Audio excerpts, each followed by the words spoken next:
মোৰ bank balance আছে আজি মোৰ বেংক বেলেন্স আছে সেইবাবে মই সিদ্ধান্ত ল'ব পাৰোঁ সেইকাৰণে মই সিদ্ধান্ত ল'ব পাৰোঁ মই গাড়ী এখন ল'ম বুলি ভাবিলেই ল'ব পাৰোঁ মই গাড়ী এখন ল'ম বুলি ক'লে মই ল'ব পাৰোঁ এতিয়া ঘৰ এটা লাগিলেই ল'ব পাৰোঁ মোক ঘৰ এটা লাগে বুলি ক'লে মই ল'ব পাৰোঁ যাৰ পইচা নাই যাৰ একাউণ্ট জিৰ' তাৰ সিদ্ধান্ত জিৰ' যাৰ পইচা নাই যাৰ একাউণ্টত জিৰ' বেলেন্স তাৰ সিদ্ধান্তটো জিৰ' পটককৈ বিয়া নহ'বা দেই ভণ্টি পটককৈ বিয়া নহ'বা দেই কৰিছোঁ পটককৈ বিয়া নহ'বা আগতে একাউণ্ট বনাই ল'বা প্ৰথমতে একাউণ্ট গৰম কৰি ল'বা এই মন্তব্য আঙুৰলতা ডেকাৰ শুক্ৰবাৰে টিহু পৌৰসভাৰ উদ্যোগত নাৰী সবলীকৰণ সজাগতা সভা আয়োজন কৰিছিল টিহু পৌৰসভাৰ পৌৰপতি হিমানী মজুমদাৰ সভাপতিত্বত অনুষ্ঠিত সভাত উপস্থিত আছিল অসম ৰাজ্যিক মহিলা আয়োগৰ অধ্যক্ষা আঙুৰলতা ডেকা এই মহিলা সজাগতা সভাতে এই মন্তব্য কৰে বিজেপিৰ অসম ৰাজ্যিক মহিলা আয়োগৰ অধ্যক্ষা তথা অভিনেত্ৰী আঙুৰলতা ডেকাই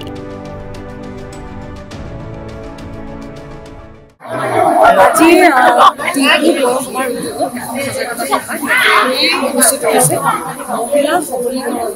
এটা খুব গুৰুত্বপূৰ্ণ বিষয় কাৰণ আমি মহিলা সবলীকৰণ বুলি ক'লে আমি কেৱল মাত্ৰ স্বাৱলম্বী আমি মহিলাসকলৰ শাৰীৰিক মানসিক গোটেই আমি চাওঁ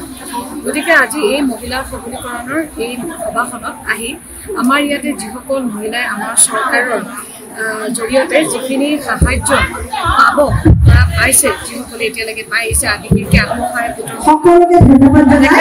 আজি এই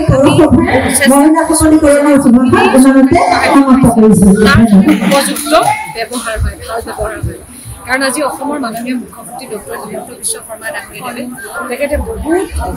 এটা ৰিস্ক লৈ পেলাই আমাৰ সকলো মহিলাসকলৰ সবলীকৰণৰ কাৰণে স্বাৱলম্বিতাৰ কাৰণে খুব গুৰুত্বপূৰ্ণ দুখনমান আঁচনি তেখেতে প্ৰস্তুত কৰি উলিয়াইছে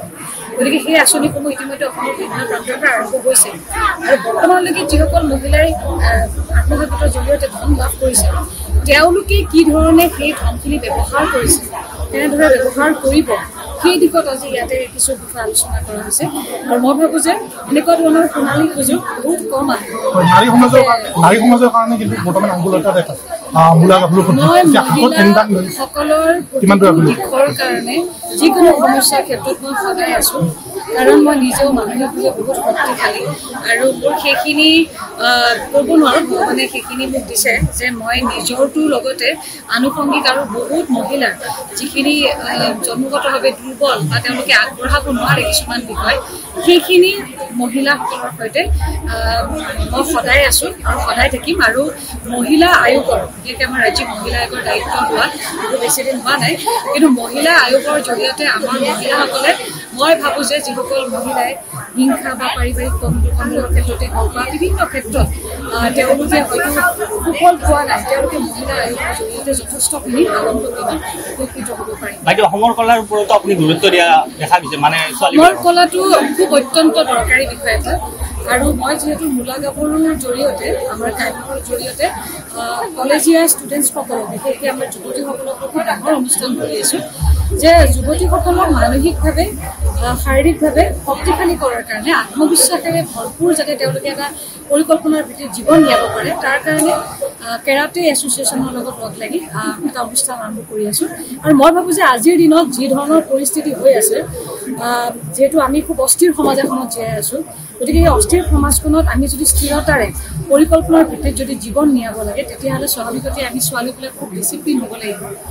অনুশাসনৰ মাজত থাকি নিজৰ শক্তিশালী স্থিতিটো আগত ৰাখি বিভিন্ন ঘাত প্ৰতিঘাতৰ মাজত এটা সুন্দৰ জীৱন নিয়াব লাগিব তাৰ কাৰণে এনেকুৱা ধৰণৰ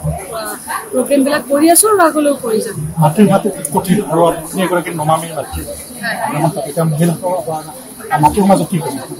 চাওক এগৰাকী মাতৃ হিচাপে আন মাতৃ সকলোকে কৈছোঁ যে মহিলাসকলৰ কাৰণে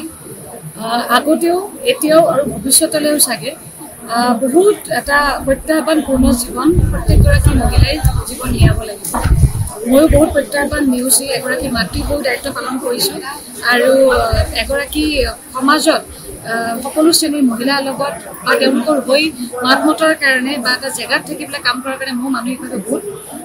কষ্ট কৰিবলগীয়া হৈছিলে, প্ৰস্তুত হ'বলগীয়া হৈছিলে। গতিকে মই ভাবোঁ যে কিন্তু মহিলা এগৰাকীৰ গাত বহুত বেছি ধৈৰ্য শক্তি দিয়ে, ফুৰন্ত শক্তি দিয়ে, ঈশ্বৰে বনাইছে এনেকৈ। গতিকে মই ভাবোঁ যে কৰিব নোৱাৰা কাম একো নাথাকে, খালি সঠিক পথত সঠিক পৰিকল্পনাৰ ভিত্তিত যদি তেওঁলোকে পৰিকল্পনাৰ ভিত্তিত যদি কাম কৰে, মোৰ বোধেৰে প্ৰত্যেকগৰাকী মহিলাই এটা সুন্দৰ জীৱন যাপন কৰিব পাৰিব।